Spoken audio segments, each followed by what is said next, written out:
All right. Is that right? Can everyone hear me? Cool. So welcome. Hopefully you are still awake after lunch, because we've got a bit of work to do. We're going to do a full 2 hours on one very, very specific skill in programming, which is removing duplication. But it's a very important skill. In fact, there's a saying that if all you do is focus on removing duplication, all of the other practices of software craftsmanship will come from that. And yet, I find that this is something that's very challenging for people. And so I want to take some time to focus on it. This is going to be a coding session. It's also going to be a coloring session. We will do a lot of coloring exercises. The coding is going to come later, but there are some things that might be important to download. So first of all, the green tent has its own wireless. I don't know why that is, but I am glad for it. So you might need to use that. And depending on which language is your language of choice, you're going to want to pay attention to one of these editors. So if you don't have it, it'd be good to start downloading it now, so when we get to it in like 40 minutes, it's actually on your computer.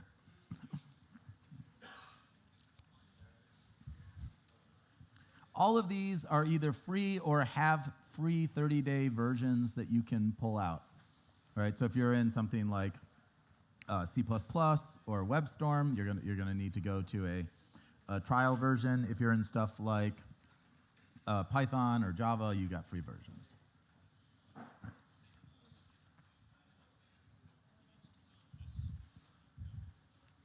Hopefully that's enough time for you to at least know what you need to do.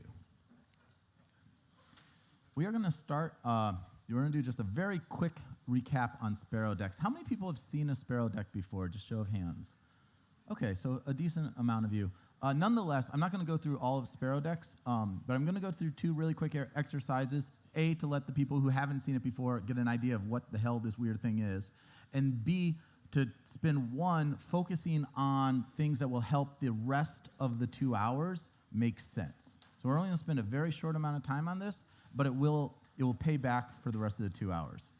So let's start with sparrows. This is the way this is going to work. It's going to be a little bit weird. Go with it. I'm going to show you pictures of birds. You are going to say out loud the type of bird it is. It's very important that you say it out loud. It doesn't matter how loudly you say it, but enunciating the word is critical to train the part of the brain that we are trying to talk to, right? So, and then the second rule, and this sounds silly. I don't care if you're right or if you're wrong, but I really, really care that you try. The effort of trying is going to make a difference. So try to figure out how you do this. So I'm going to show you pictures of house sparrows. You're going to say house. Pretty good. You will get a confirmation. I will also show you pictures of song sparrows. You're going to say song. Good. All right. Are you guys ready? It's going to be 3 minutes. It's going to feel a little bit long. Go with it.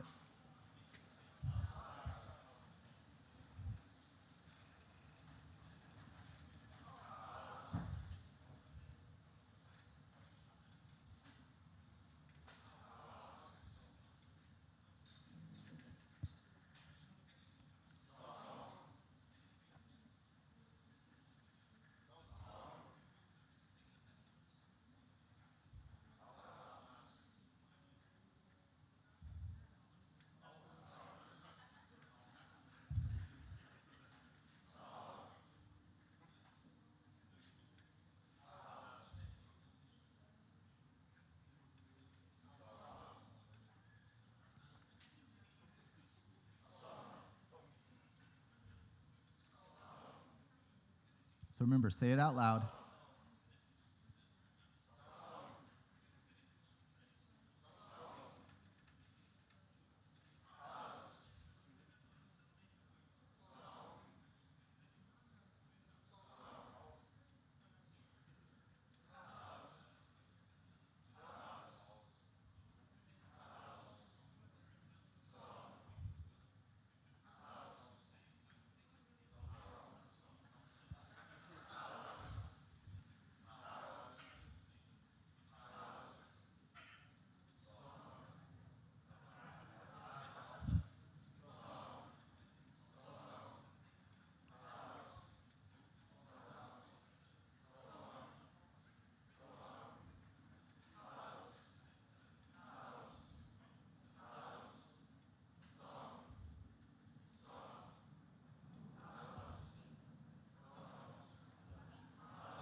All right, so that's the technique. That's sparrow decks. They are a way of training your subconscious to pattern match, right? And I'm just showing you with birds to get you used to the technique. Of course, no one actually cares about birds. But there is a couple things that I will point out to you because it'll become relevant. First is you're going to start to see sparrows all over the place now, right? And before your conscious brain can tell you to stop, your subconscious will be like, house, song.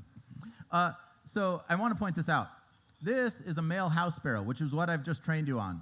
This is a female house sparrow. Male and females look very, very different in the bird world, but they hang out a lot together. You'll notice they're not quite a song sparrow, right? Like the chest isn't quite right and the face isn't right. But it's definitely not a male house sparrow either. It took me like 3 months to figure this out. So I just want to point it out to you ahead of time. When you start seeing these birds and you're like, what are these? The other thing is, let's just repeat this for like a quick second. These are on automatic timings after the first two. So I made you do the house, and I made you do the song, and now let's go. You feel how long that is? It's an automatic timing. It's the same amount of time it was 3 minutes ago. But 3 minutes ago, you were a newbie. Now you have an expertise. Unfortunately, it's an expertise in birds. So let's train you with something that is useful for this next 2 hours. I'm going to show you some code that is distinct. I want you to say distinct. Let's try that again. Distinct. There we go.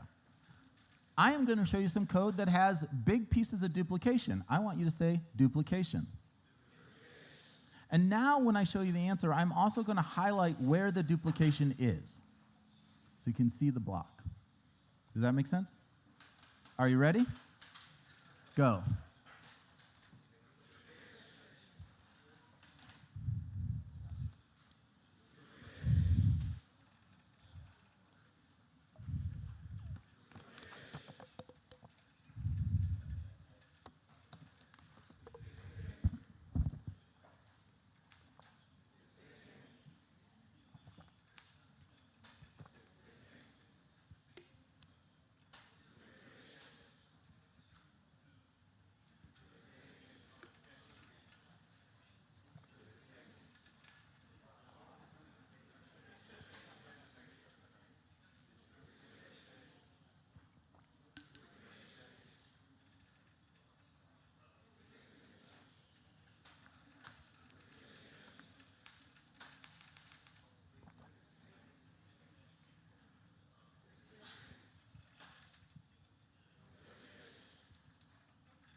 Nice.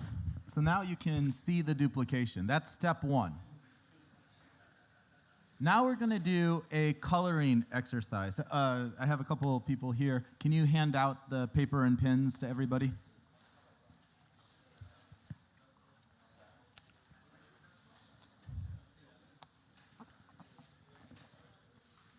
Now, we only have like a single color pen, but if you have like different colors pens on you, I would suggest pulling those out as well because it will make this better. But it is perfectly okay to do this single color. It will still work.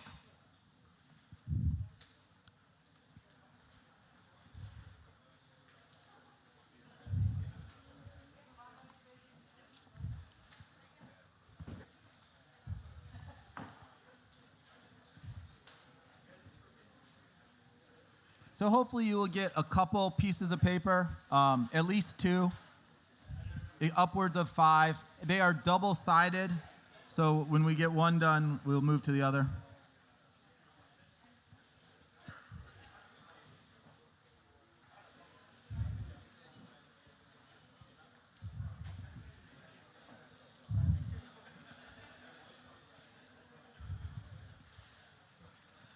Now, unfortunately, we do not have many tables in this room, so you might want to use like your laptop or something else as a hard surface. That will also be useful.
All right. Everybody got paper and pencil? All right, so it doesn't matter which one you're looking at first, but look at one first. We're going to go through it together even though everyone has a different thing. Step 1, look at the piece of code and spot the duplication. Spot the biggest piece of duplication you can on that piece of paper. And then draw boxes around them.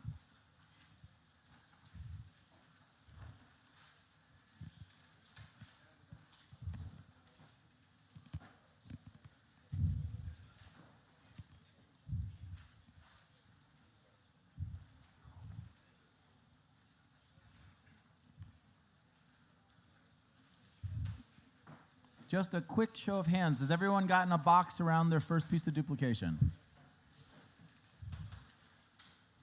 Need a little more time? Let's give it a little more time.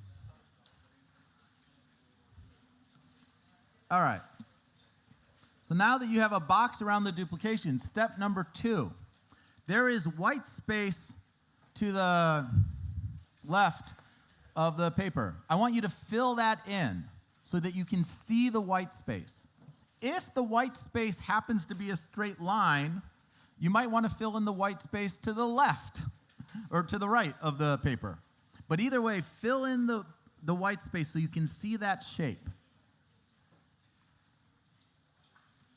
So you see the red over here, filling in the white space here, and over here, filling in the white space. You get these two shapes that your brain can start to see.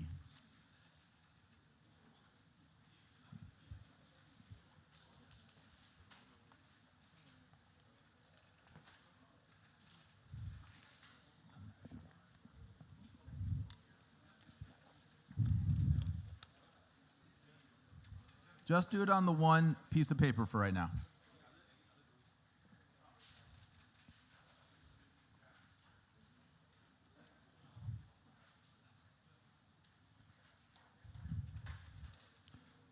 All right, has everyone colored in the white space? Is anyone not colored in the white space? Does anyone need more time? Okay, a little more time.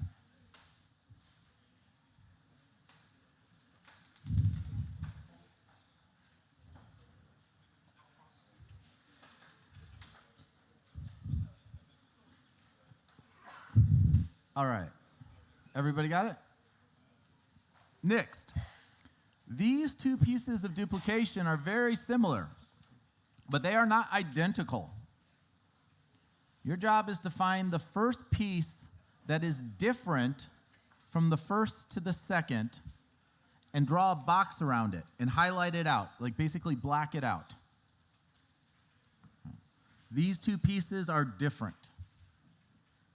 You are effectively being a manual diff tool at this point.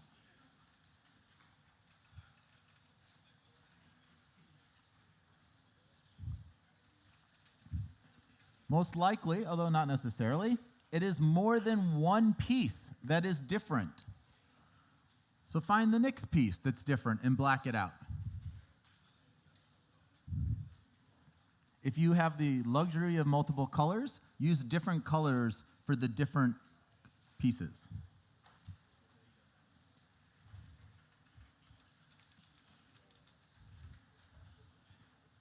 This next one is a little bit tricky. Notice here, we have this assert line, and down here we don't. So you actually, in this case, need to block out an empty space to say, this is different, and here, this blank space is also different. So if you find that there's something in one place that's not in the other place, you're also going to have to blank that out. You may or may not have this depending on what you are looking at. And then finally, here, I am taking an entire block. But either way, go through and find everything that's different between the two pieces that are similar and block them off.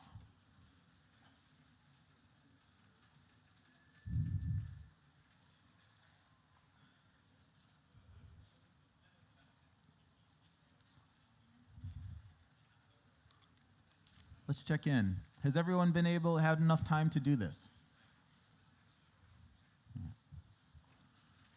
When you're done, you're going to end up with something that looks sort of like this. Right? Artistic variation allowing. But what you have just created is a template, a step-by-step guide to remove this duplication. We will come back to how to actually do that. But before we do that, let's get a lot more practice. So, turn your sheet over, and there's more code on the back. Let's do this same thing again. We're going to go a little bit quicker this time. Step 1, find the biggest piece of duplication and draw a box around it.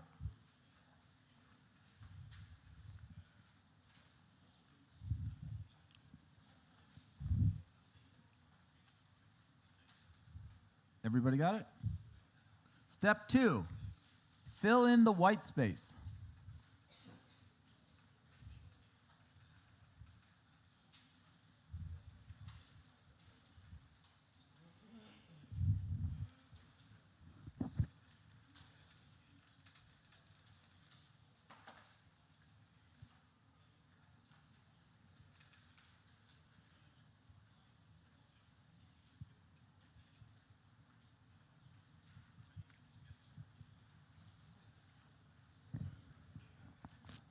People still need more time for the white space? All right, step 3. Go through and find all the things that are different in the top to the bottom and fill those in. That's good.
if you need the papers, if you just came in, they're up here on the white table.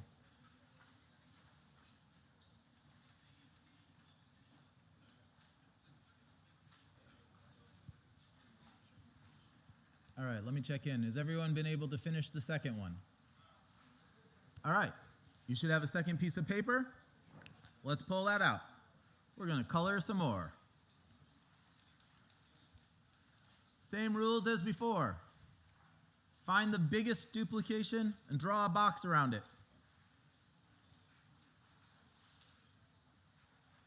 There are up to 5 different physical pieces of paper, front and back, giving 10 of these exercises. If you are out of them, come up to the white and find another piece of paper. After you outline them, fill in the white space.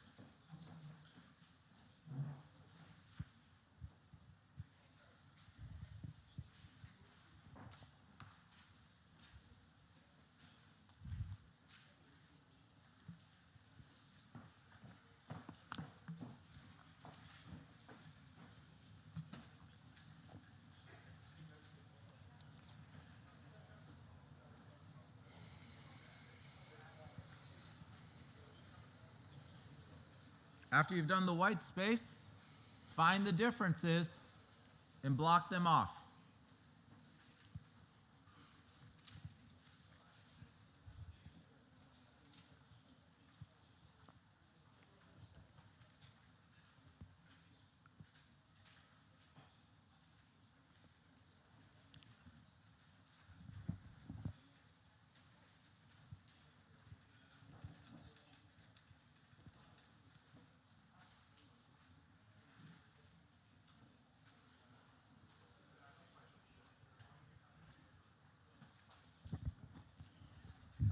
All right.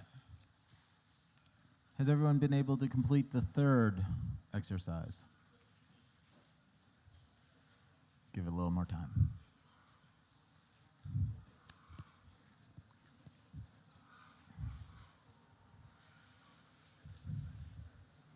All right, when you're done with the third, flip the paper over and do the fourth exercise.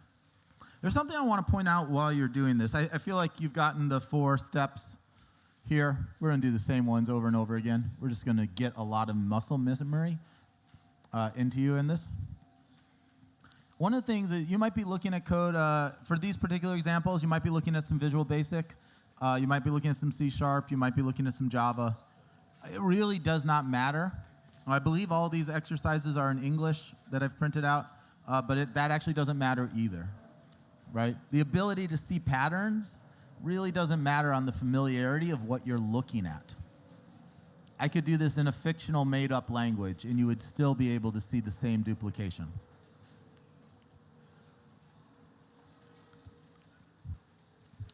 Another thing that's worth mentioning is very often when I'm working with the teams, even after we've done something, you'll notice when we do the coding exercises, the things that are so easy to do in the pen and paper might get a little bit harder when we're on the computer. So very often, I will take a whiteboard marker. Please do not use a Sharpie with this. But you can take a whiteboard marker and draw on a monitor or a TV. I do suggest you wipe it off fairly soon, like don't let that stay overnight.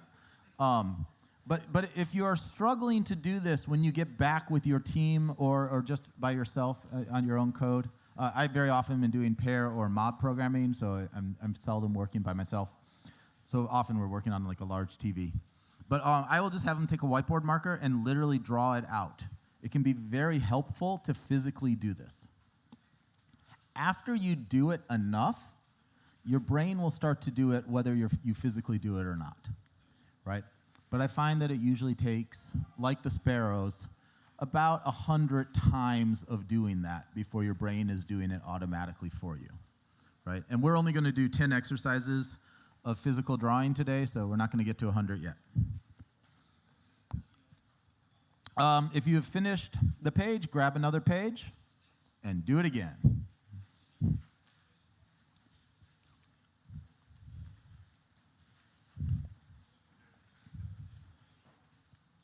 Hopefully by now your editors have finished downloading, because we'll start moving to the code soon. So if you haven't done that, this would be the time to start.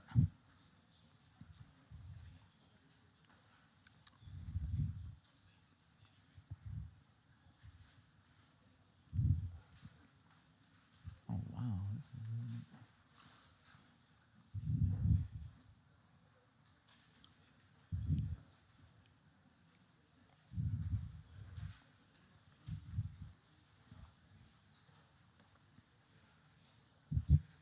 Awesome.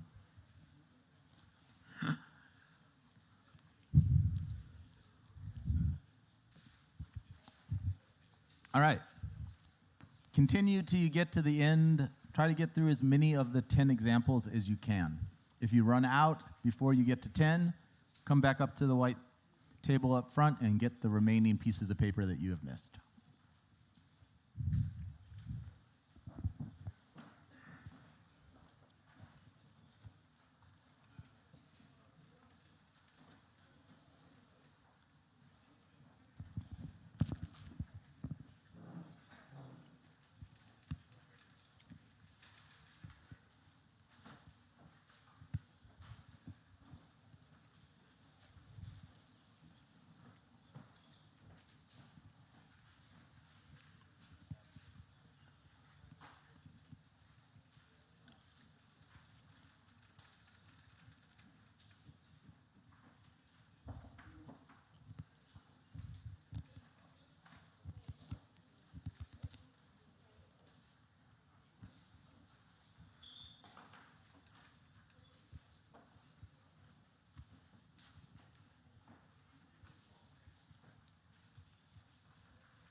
I'm not expecting you to be done with all 10 yet, but when you are done, go and download the appropriate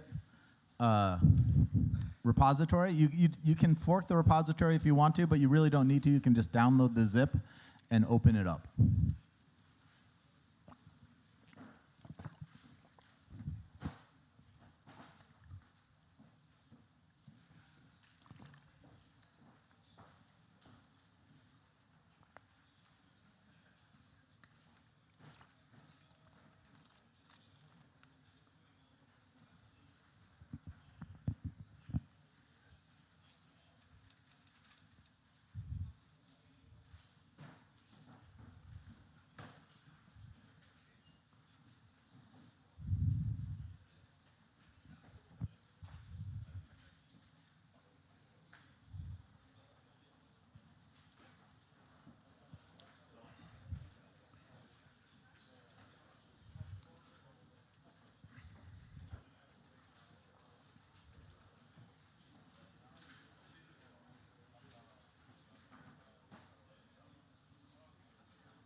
If you do not have a computer, I very often suggest pairing. Heck, even if you do have a computer, I still suggest pairing. You will learn more and get more out of it.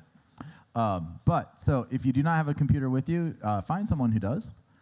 Even if you do have a computer with you, find someone next to you to work with. You will learn more. It'll be a better experience.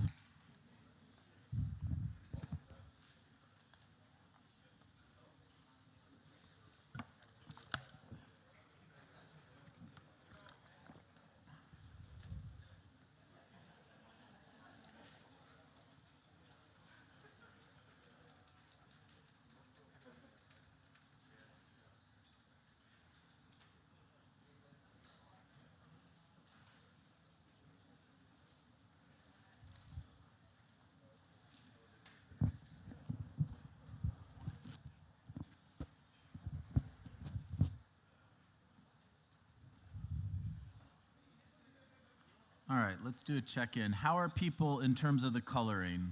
Do we still need more time to do more coloring? All right, keep going.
All right, another check-in. Are we good with coloring?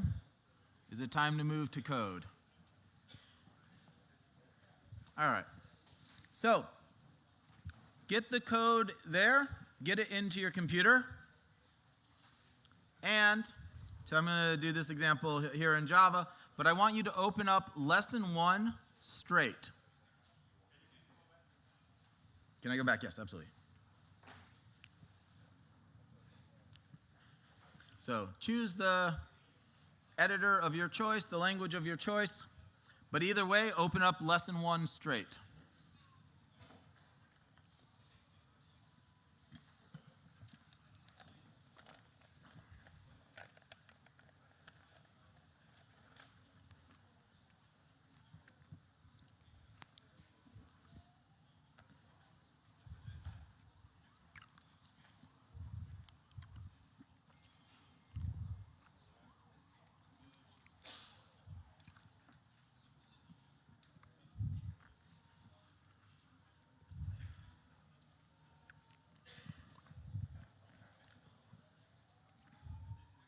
Has everyone gotten lesson 1 straight opened in their computer? I always ask this the wrong way. Does anyone need more time? All right, let's take some more time.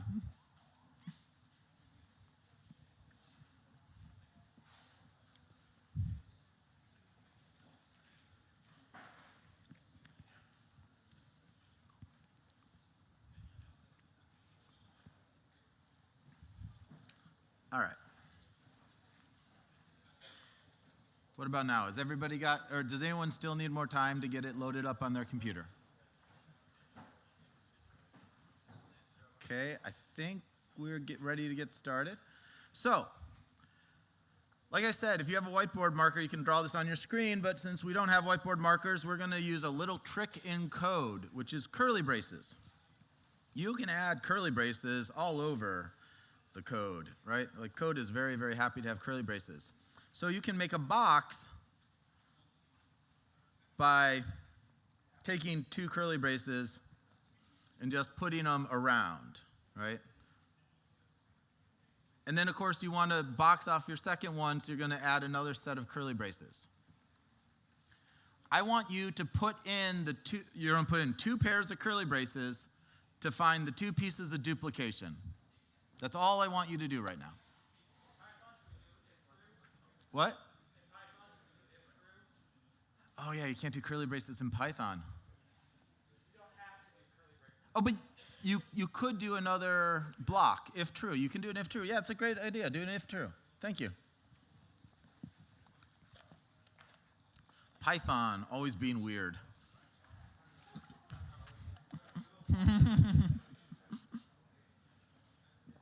Python always being right. That also works. Okay, now you're going to go the same way you did before. After you've found your two big blocks of duplication, find the first thing that's different and remove it. If nothing's different, you're done. And then use extract method, right? So all of your tools will have a refactor extract method. Yeah, you actually have to highlight something for that to work. Let's highlight that. This is just random to show you that this refactoring works, but there's an extract method. Use the extract method to pull out the duplication.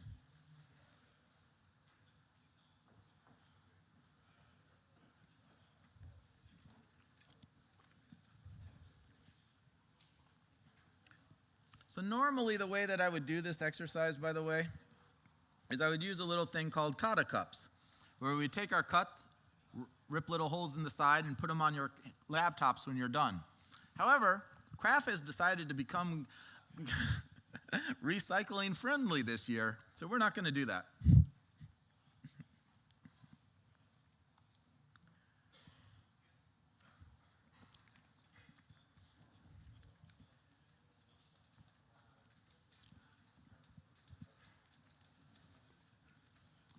Do me a favor, though. When you are done, just raise your hand briefly so I can start to. Right now, how many people are done already?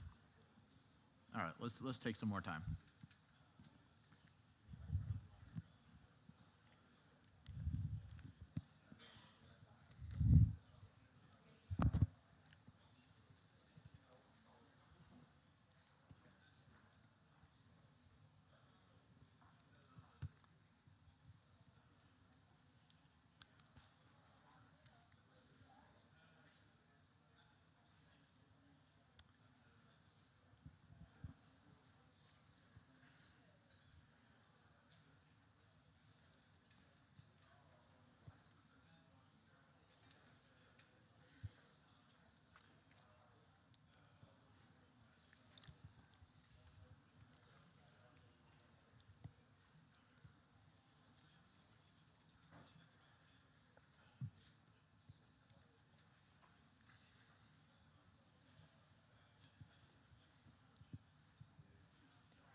All right, let's check in again. How many people still need more time?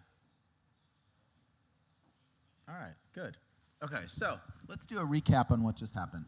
Now, normally what I would do here is some live coding. I'm a fan of live coding, but in this particular case, I'm going to show you a video.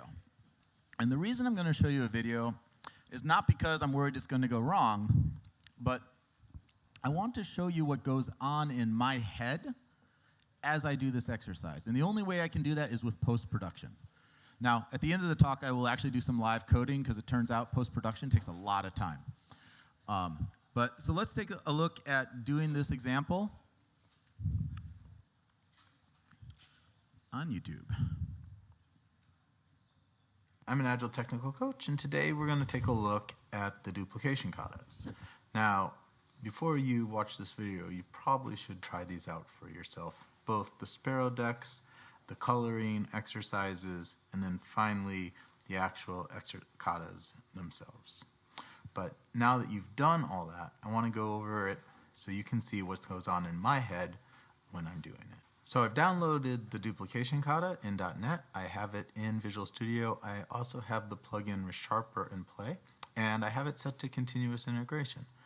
So on the sidebar, all of my tests are running. You can see that by the little green. If I change anything and save it, it will automatically rerun the tests, and when it fails, everything will turn red. If I save it again and put it back, it goes to green. So we have a really nice safety net. And now we're going to go down Brian Beacom's patterns of refactoring. And so step one is identify. That's exactly what we do when we do the drawing exercise. So I'm just going to draw a square around the two places that look the same. Normally we fill in the white space on the left-hand side, but in this particular case I think it's much more illuminating to look on the right-hand side, as that shape is much more distinct and helps us to see the duplication better. Next, after we identify, we need to prepare. So we go through and we scan everything that is exactly the same but a little bit different. And in this case, it's actually all exactly the same. We have a very simple thing. We have no preparation to do. So the next step is to extract the method. So I'm going to highlight the commonality and I'm going to extract it, and we are going to use that as sing the course. We have the exact same thing right here. So sing course again. And when we save that, we're passing. So that's it. Now we've removed the duplication. Now, there is actually another way to do this, and while I personally like this answer more, I want to take the time to go through the second answer, just in case you saw that one or you want to see it. It shows a little more detail, things that we're going to get into in the next exercise. Let's just go back. We could have said that the duplication looks like this. And if we did that, we would then have to extract the refrain. So we'll grow that as a local variable.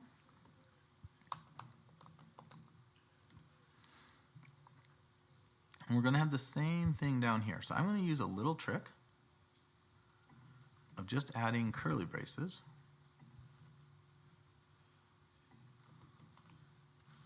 Around here. Now I can extract and call it exactly the same thing.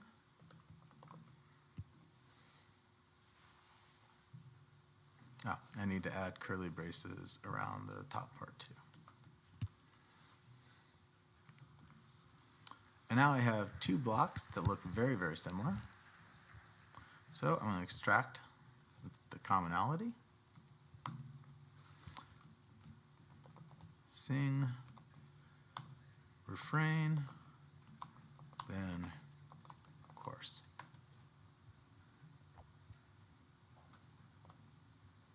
And now we have the second part. So I do it in one place. I'm also going to extract it in the second place.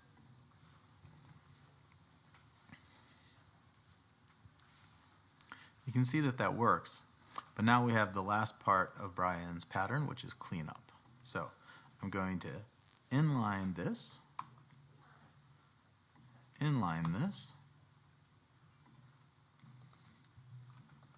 remove the extra semicolons, and format everything.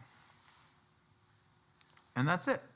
I don't really care which way you do, the first or the second, but either way it should bring that intent out of the song. So I hope to see you in the next exercise. Again, I'm... All right, so there's one piece here that has happened now, but we haven't really talked about, which is this pattern that Brian Beecham has sort of identified and I find really, really helpful, right? Which is you're going to be looking at your code and you're going to identify something. You're like, hey, this looks like something I can make better. And usually before you can make it better, you have to do a little bit of prep, right? So maybe you need to like extract some variables, maybe you need to reformat some stuff or change some order of stuff, but there's some kind of preparation you need to do. Once you've prepared it, you can go down and improve the code or extract it. For most of it, or any of the duplication things, improving is going to be an extract method, right? But there are obviously other improvements you can do to code that are different than an extract. And then when you're done, the site that you've done is messy, right? That stuff you did, the stuff you pulled out, now it looks like clutter and mess. So you got to clean up after yourself. So there's these 4 distinct stages that you're going to be in. And actually, the thing that we care about, right, the extract and improve, is the shortest of all of these phases, right? It's where you spend the least amount of your time. All right. So we did exercise 1. And in exercise 1, the code is exactly the same. So you just have to extract the method. We're going to get a little more complicated now in exercise number 2. So I want you to go to exercise 2 variable. And I want you to do the same thing. I want you to put the curly braces around to make that box. And as you go through the rest of this exercise, try to visualize the coloring book while you do the exercise. Go for it.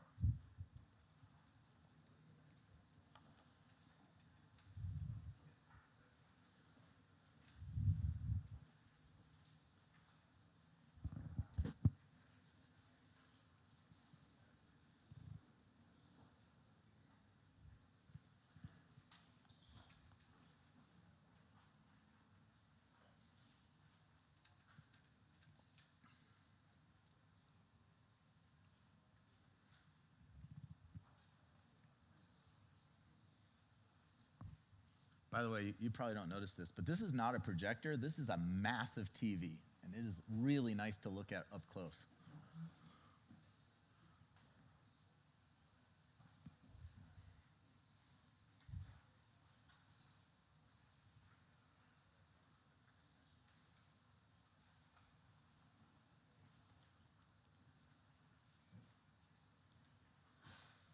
This is going to take a little more effort, by the way, to do this kata. You're going to need to do a little bit of separation to separate the differences that you want.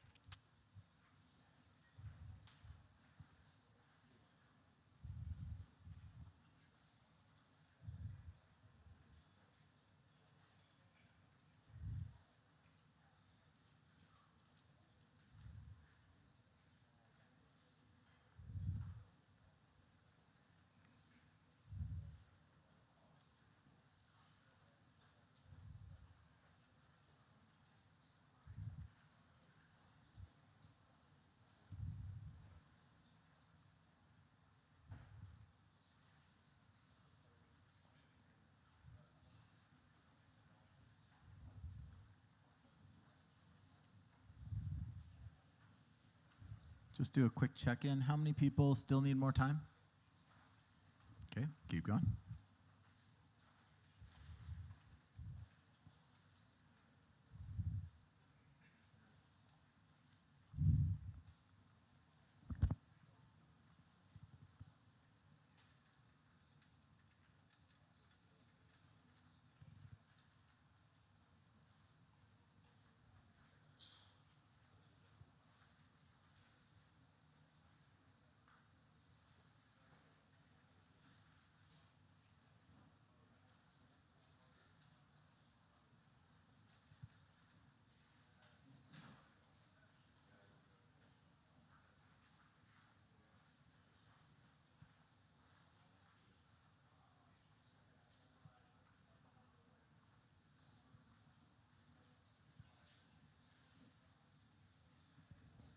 All right, another quick check-in. How many people still need time? Okay.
All right, another check-in.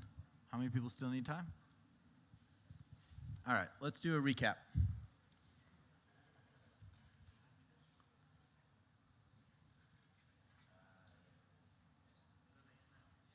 Llewellyn Falco. I'm Agile Technical Coach, and we're going through Lesson 2 in the duplication kata. So if you haven't already, check out the previous video on Lesson 1, and of course, do the exercise yourself. This works a lot better after you've had your own experience with it. But let's get started. So, same situation as before. We are going to draw the squares around the duplication. And in this case, it goes this way. And I'm going to use the curly braces trick right from the very go. So let's just add curly braces around the first section and add curly braces around the second section. So just make very clear blocks over where I see the duplication. And now we need to highlight the pieces that are different. And you can see them here, here, and here. So step 1 is going to be sort of going down the path of fake it till you make it. If you haven't seen the extreme fake it till you make it video, I'll send a link to that also in the notes. But step 1 is going to be separate. So here we have 100 bottles of beer, and we are just going to separate that. Separate it again, and separate it here. Now that they're separated, I can extract just the parts that I care about, the parts that are different.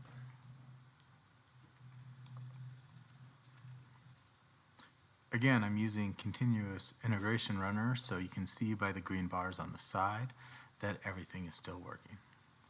Now I'm going to go down, fake it till you make it one more time, and calculate. So that 100 as a string is really there because of the 100 as a number.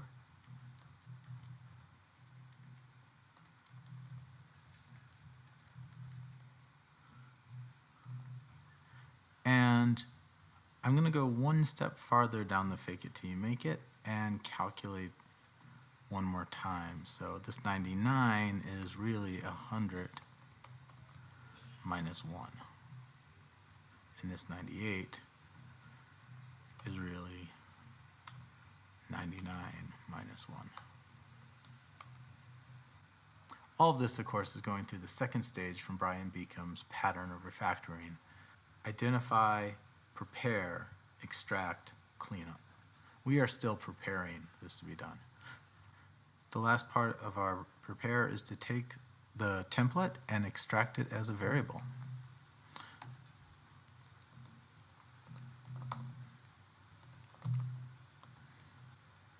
And do the same thing down here.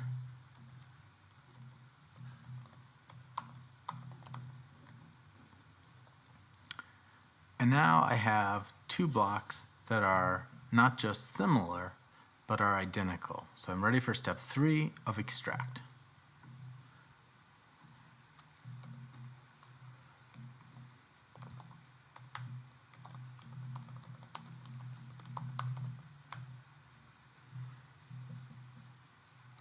And I can do that exact same thing here.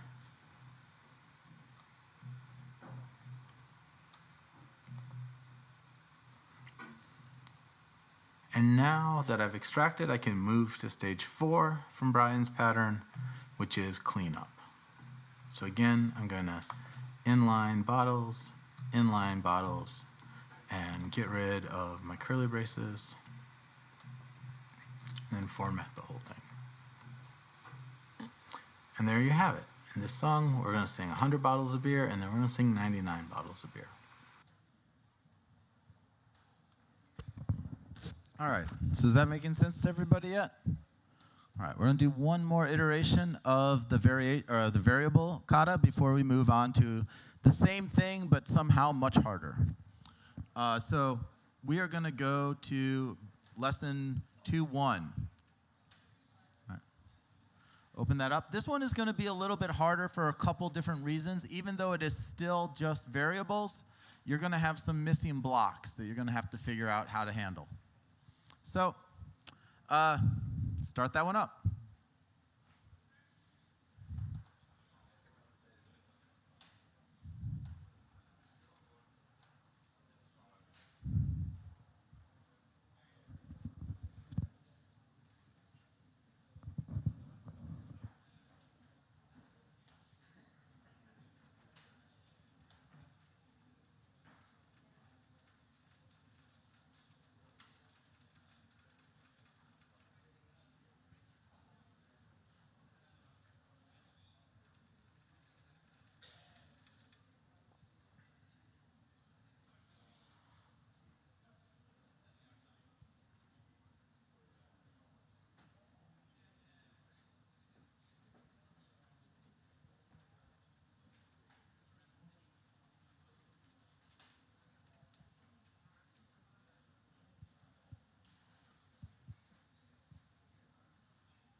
By the way, for people who are looking at the screen, is that big enough for a font, or does that need to be bigger?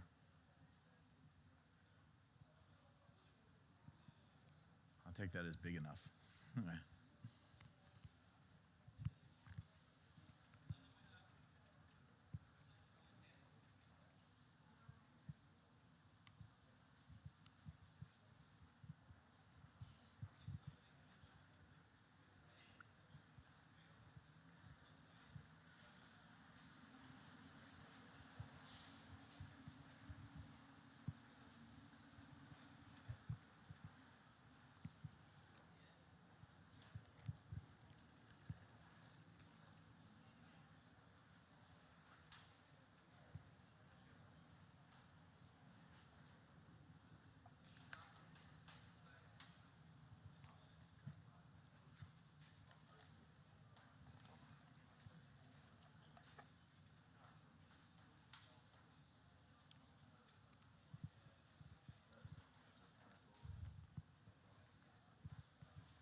Let's do a quick check-in. How many people still need more time? Keep going.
Let's do another check-in.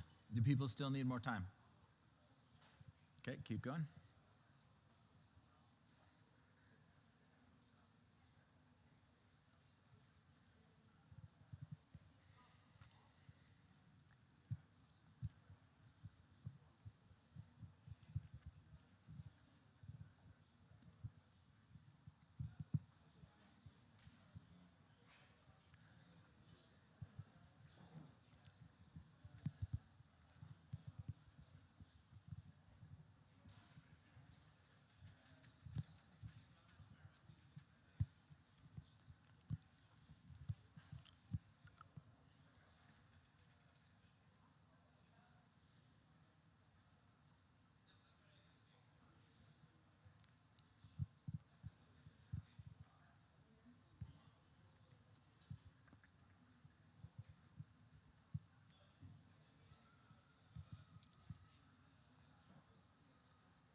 All right, one more check-in.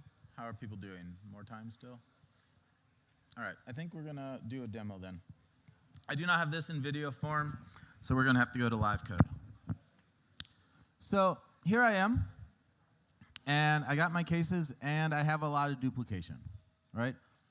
I don't need to put the curly braces here because the cases are gonna do it for me, but this is very, very similarly shaped to this, which is even similarly shaped to that. Let's start with the first two. So string name names, name starts with L, 0. String name name, string starts with IM, 1. Okay, so we got two different things here. So the first is going to be, sure, prefix works for me. No reason to be smart about things when you don't have to be. And then this is offset. That works for me as well. All right, so now I have name starts with prefix offset, some hip hip hooray for names, and hey, say yo, say name. All right, so this thing is different. Let's call it cheer. And again, I need it to be at the top because I'm in my preparation phase. So pull that out, cheer, and move it to the top. All right, so now I have two pieces that are identical. We still have this other piece. So this is almost like this. So I'm just going to copy that and sort of paste it in here. Except for this always, so we're going to need some of this stuff too. Since I don't care about it, I'm just going to take whatever's there. This always needs to be, ooh, I did not take nearly enough. Let's try that again. Copy, paste. Okay, this always needs to be false. So how about if false? But now I have a difference here where I have a false up here. So this is going to have to be if true. And this is going to have to be if true. So now I have my coloring again. So I'm going to have to extract true. Let's say do this. And true, as a local, do this. And false, as a local, do this. So now I have actual duplication. I can extract this. Sing cheer, right? It's happening in all three places because my editor is nice to me. But now I need to do my cleanup. So let's inline my prefix. Let's inline my cheer. Let's inline my offset. Let's inline my do this. Let's inline my prefix. Let's inline my cheer. Let's inline my offset. Let's inline my do this. Let's inline my prefix. Let's inline my, let's try that again. Inline my cheer. Let's inline, what am I hitting? And inline my do this. Now, there is a couple interesting things about this. This cheer is meaningless, so I might as well just put in meaningless stuff here because the false is never going to make it happen. And just another little bit of cleanup. all these three variables are kind of dependent on this thing in front. So I might as well change my, might as well change my signature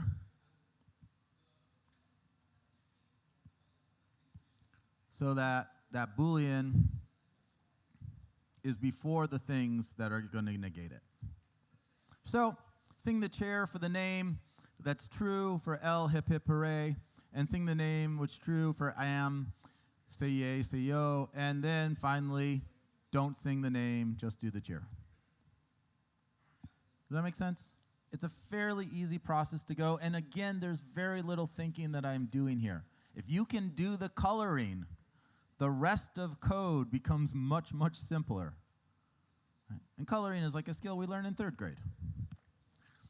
Now, this next, you have a question? Why didn't I put the 4 down? Oh yeah, that's an excellent question. Why didn't I?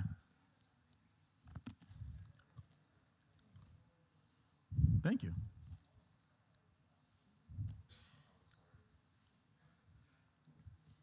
So all of this here can actually move up against the 4. All of this here can move up against the 4. All of this here can move up against the 4.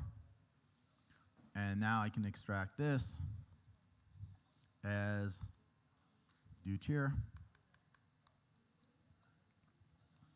And now let's go and inline that as well. So there we go. Good.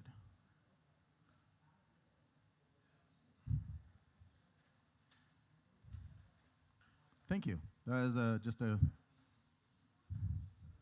complete oversight on my side. No. You're absolutely right. All right. So you're right. Do cheer. Yeah, absolutely. That's exactly how you're right. So like I said, this should be fairly simple, fairly automatic. Not a lot of thinking done to do this kind of refactoring. The next one we're going to do is exactly the same process. But for some reason, the small change of where we're introduced is something that is so complicated, I see only 20% of our industry ever getting there in their entire career. I don't know why. I have very little explanation for this. But we're going to work on higher order functions. It is exactly the same thing. The same coloring, the same automatic refactorings, well, sometimes, depending on your editor. The only difference is the variables we're going to pull out now are not going to be primitives. They're not going to be strings or numbers. They're going to be functions. That's the only difference.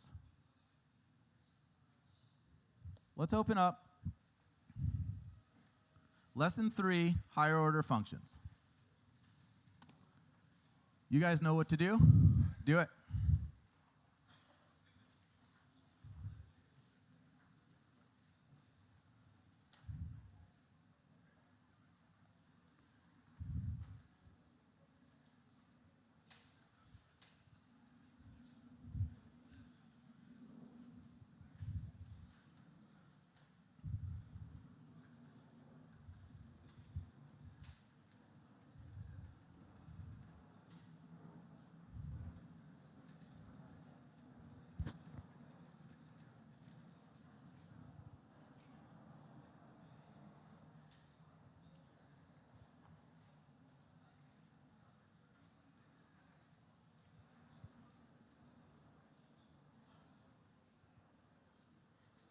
Oh, I haven't mentioned this, but if you are pairing, I highly suggest you switch who's at the keyboard. Probably every exercise. I probably should have mentioned that, 3 exercises ago.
Let's do a check-in. Who needs more time?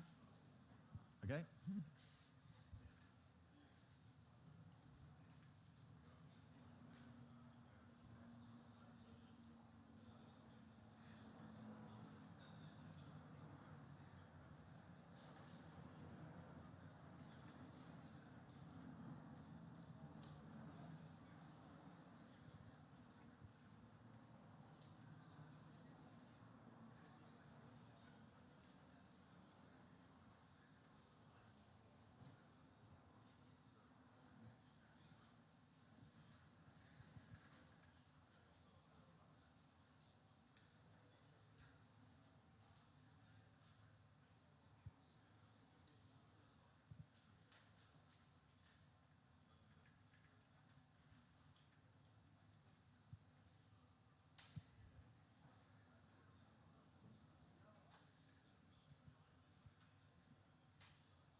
Let's do a check-in. Who needs more time?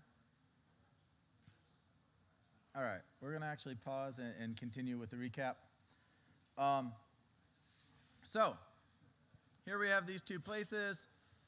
Again, you can see from the structure that we have this duplication. So let's draw our box. I'm going to use the curly braces again. And this time when I do that, I'm going to get a small problem. That number needs to be redefined. No problem. Okay, so what would be really nice is if I could just extract this. Or say even if I was to say this number times 2, this is like n goes to n plus 2, and this entire thing is then being called with 2, or number. But Java is not so happy with this. So we're just going to have to do a little bit of manual refactoring. Other editors will handle this better. So I need a function. It returns something, so it has to be a function. It takes one parameter, so it's a function 1. It takes an integer. It returns an integer. And I'm going to call this next. And now I can say n goes to n plus 2. And now I can go to all these places and say next.call number. And I can do that down here and down here. Now I need to do a very similar thing down here, except for now my next is going to be to call get next prime. But this same part is going to get repeated here and here and here. I still don't have these exactly identical, so we're going to have to pull out this variable as well. We'll call that line because that's what they called it. And again, that needs to move up to the top. And now I have two blocks that are identical.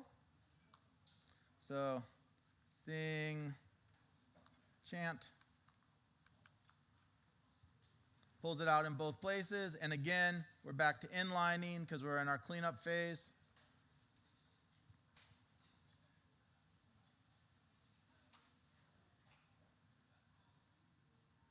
And we need to clean up those curly braces because now they're ugly. So we sing the chant starting at 2 and adding 2 and say, who do we appreciate? And we sing this chant starting at 17 and getting the next prime and say, these are the primes we find fine. It's exactly the same process as what we've done every other situation, except for now the variables we pull out include functions as opposed to just primitives. They're not even big functions, right? Like that almost looks like a primitive if you squint. And this is only, 5 characters, right? 7 if you include spaces. It's exactly the same process. Let's practice it one more time with lesson 3.1. Go.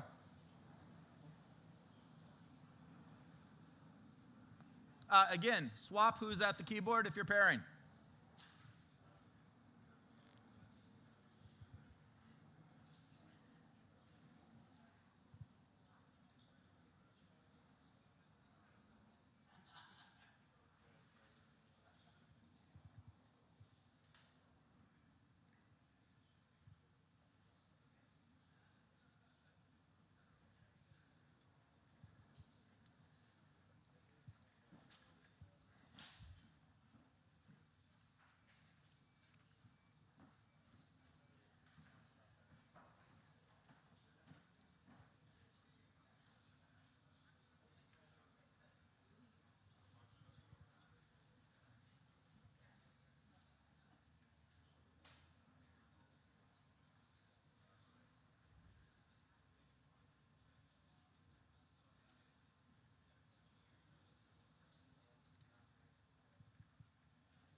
do a check-in. Who needs more time?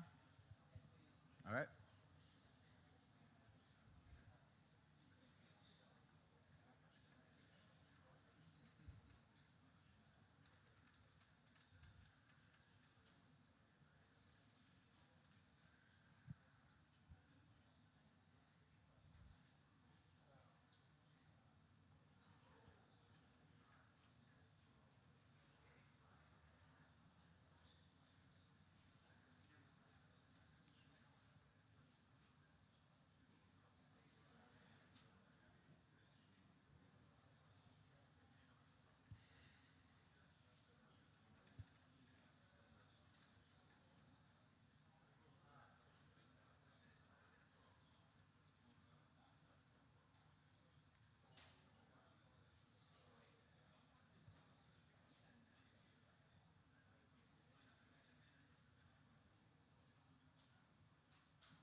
All right, so that's going to be time for that one.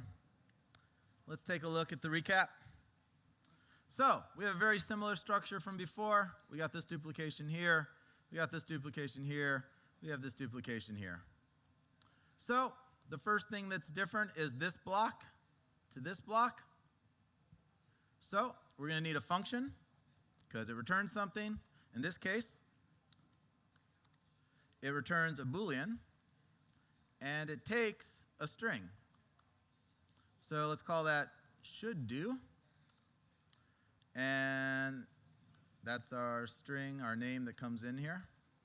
And it does this. But we only use a single letter because it's a lambda. So then I can replace this with should do.call. Oh, I got my signature wrong here. It takes a string and returns a Boolean.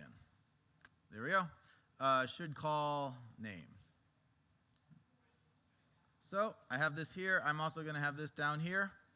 But in this case, it's going to be contains A.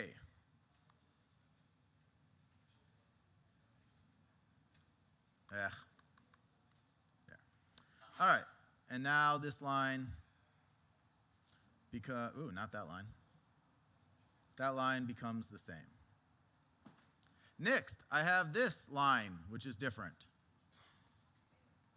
So this doesn't return anything, since it's just a sing.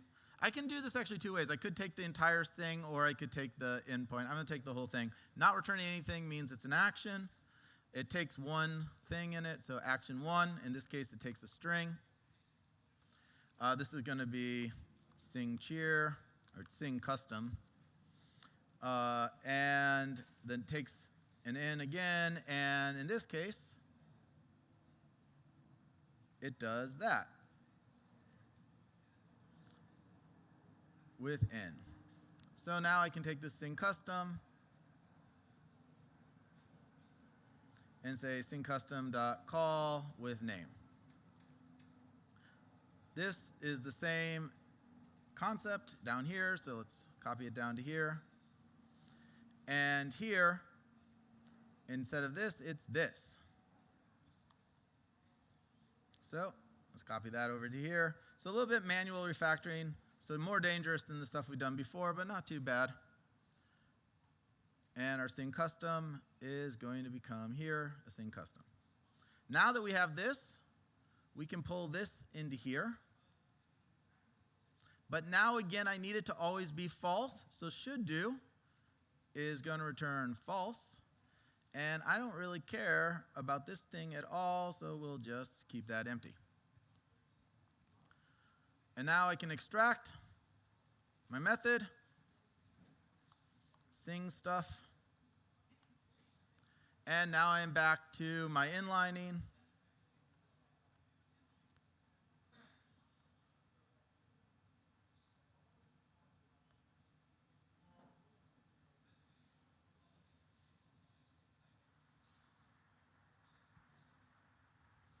Ooh, not sure what I did there. There we go. Ugh, icky formatting. That's nicer. All right. Same process.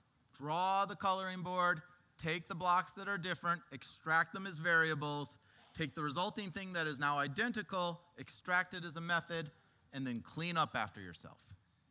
This will work on any piece of code with almost no thinking.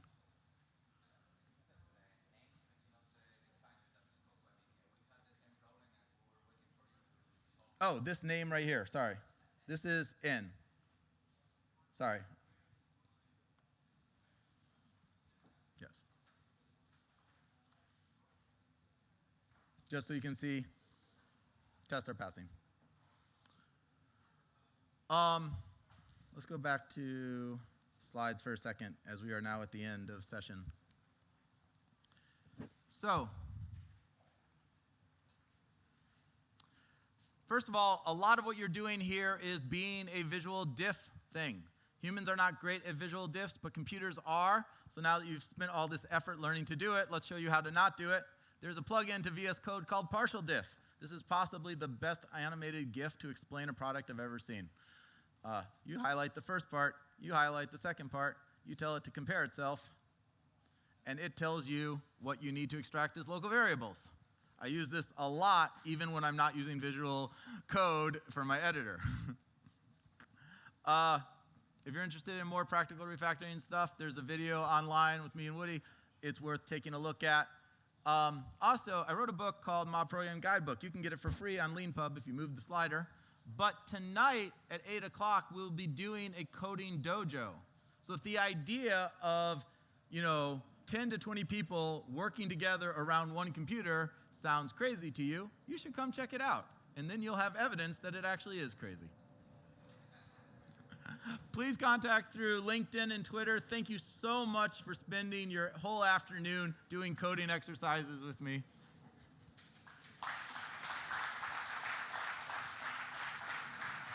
Thank you, Llewellyn. We have some questions. Questions?